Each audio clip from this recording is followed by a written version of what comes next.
sales engineer with Hewlett-Packard.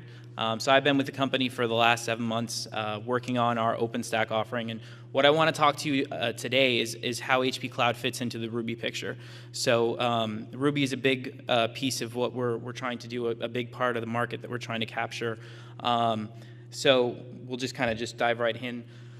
Right now, HP Cloud is new to the OpenStack market. We operate one of the largest public clouds based upon OpenStack.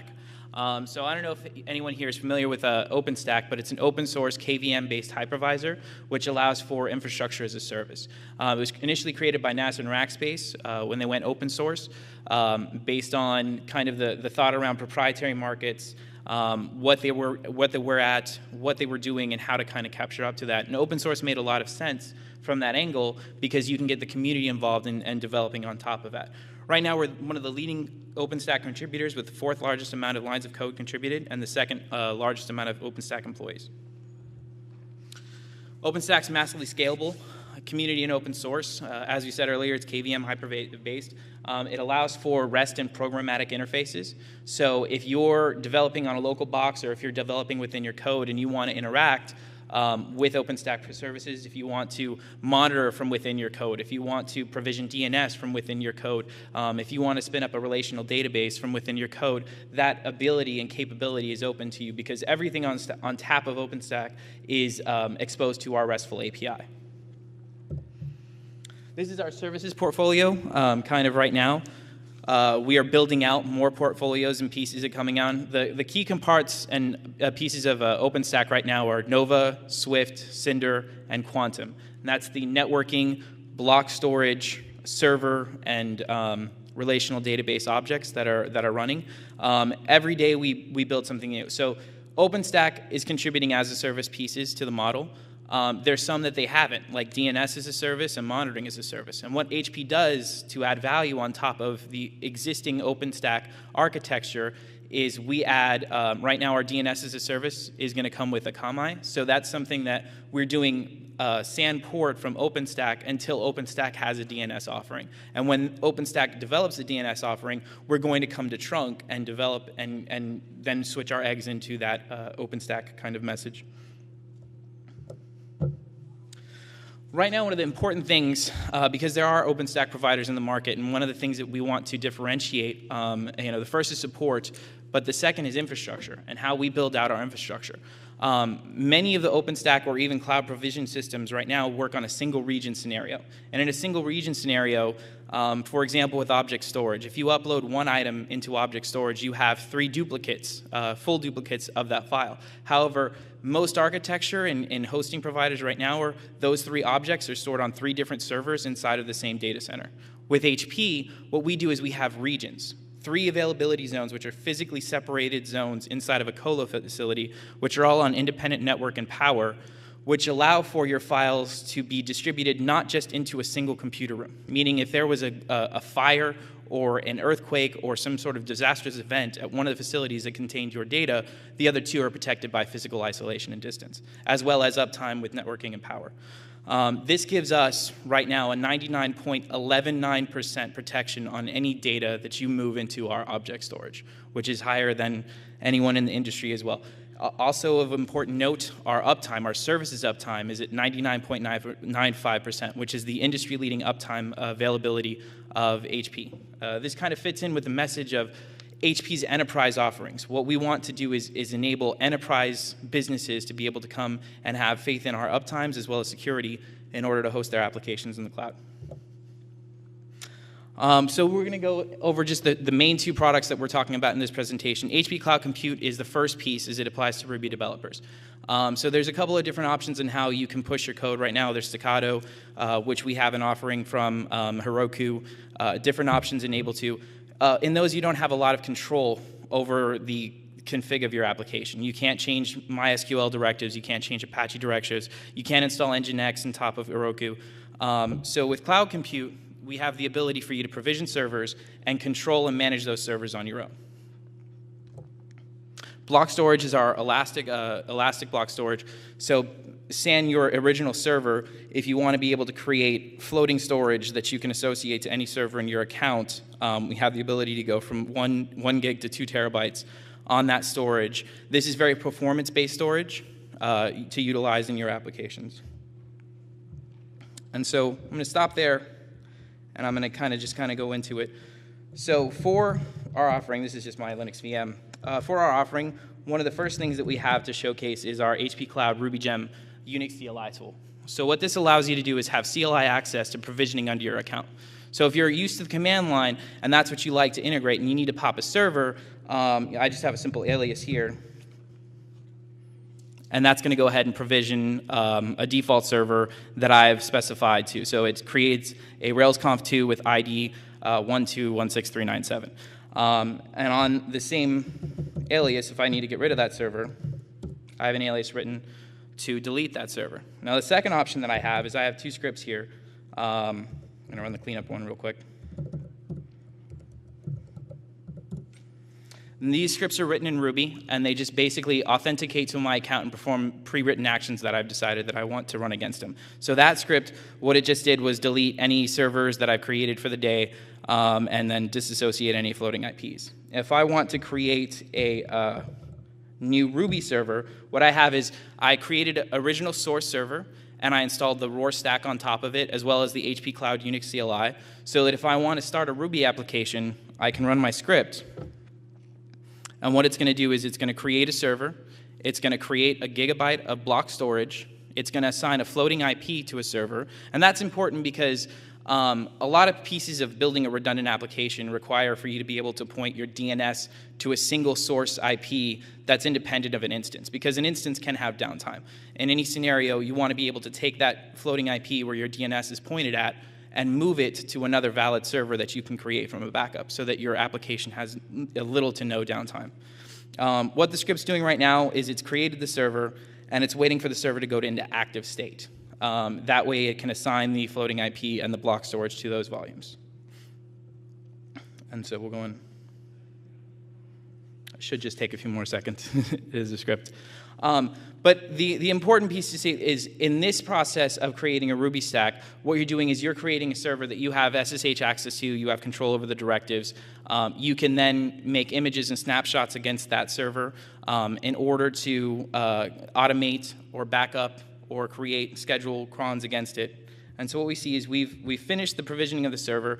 It's created a floating IP. It's attached the IP to that server, as well as the block storage volume, and it's done. So it doesn't take very long, and now I have a Ruby stack that I can connect to.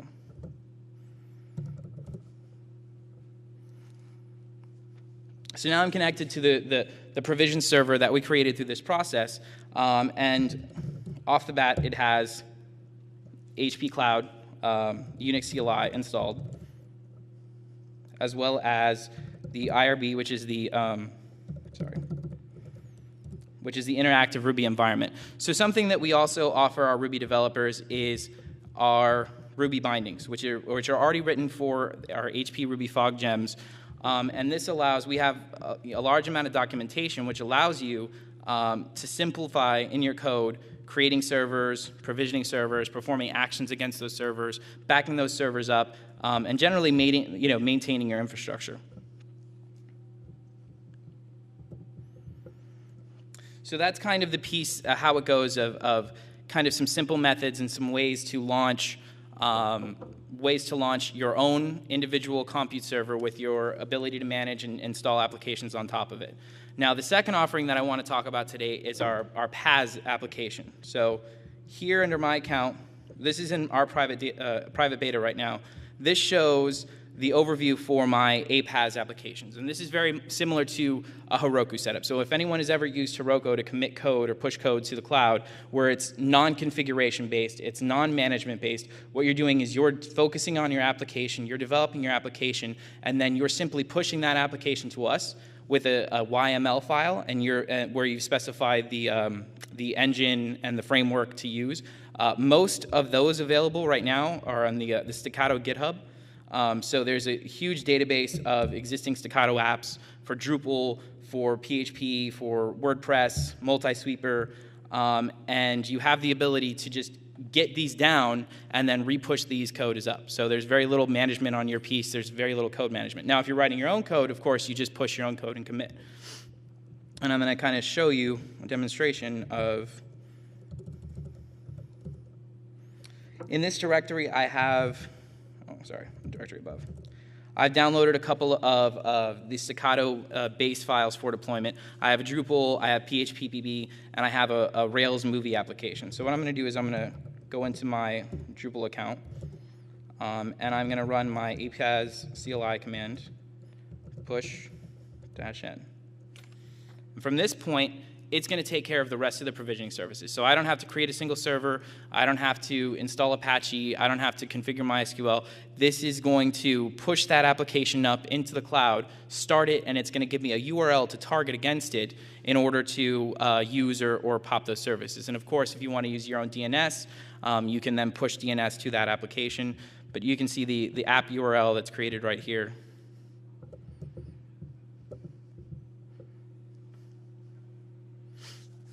It just needs a few more moments to provision that, so we'll probably just open that up over here.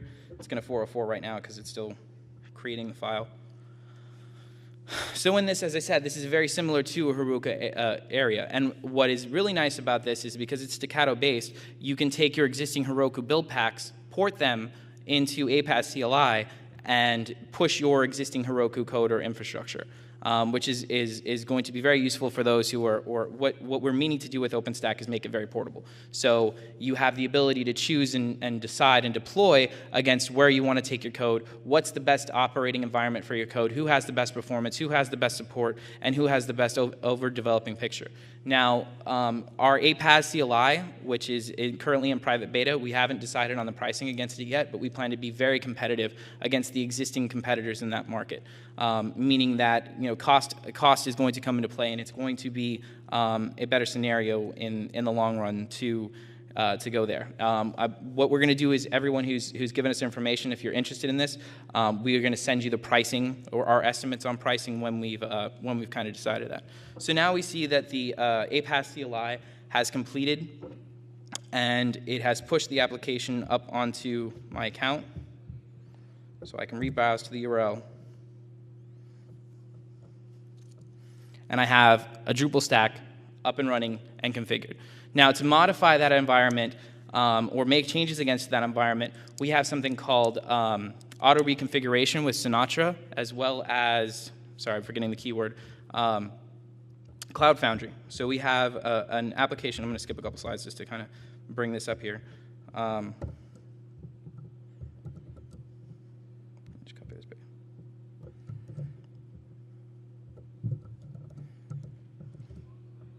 So Cloud Foundry has written a blog basically on the usage of how to use Cloud Foundry services for auto reconfiguration. And this will tie in with Sinatra as well as just Cloud Foundry in general. So if you want to do auto reconfiguration of your application, if you have different directives, if you want to run some monitoring and then perform actions against your application in based of events that happen, you would have that ability to do so. So I'm going to come back to my slides.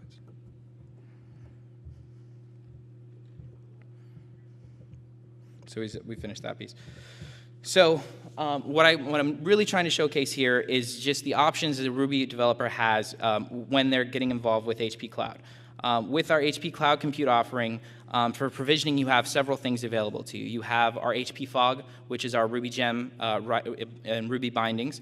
You have our Ruby Unix CLI for just simple provisioning and management of your account, as well as the Opscode Knife HP plugin. So if you're a Chef shop and you're familiar with using Chef, it's very simple to plug in and take your existing Chef deploy files, push that out to HP Cloud. With our bindings in OpenStack Rail, we have a lot of documentation around existing Ruby development and how to integrate that with our RESTful APIs. An important to note, this is going to be an affordable, portable, and customizable option. Another key piece on this is we have 24/7 support integrated with any account from day one, which connects to our Austin team, which is our support team out in Austin. They're great guys. They love to work with customers. And the second option that we have for Ruby devs is our HP Cloud apaz as a service. Currently in private beta. At the end of this slide, I'm going to show you the sign-up link. And this is Staccato-based simple provisioning, so anything that works with Staccato is automatically to communicate over. It's easy to push your app in a couple of quick commands. We have language-based provisioning, where you can use Heroku or existing build packs to push your application into the cloud, as well as the auto reconfiguration with our Cloud Foundry and Sinatra. And just recapping on that, the ease and flexibility of use with HP is our RESTful API, our web console, which I'll show you quickly.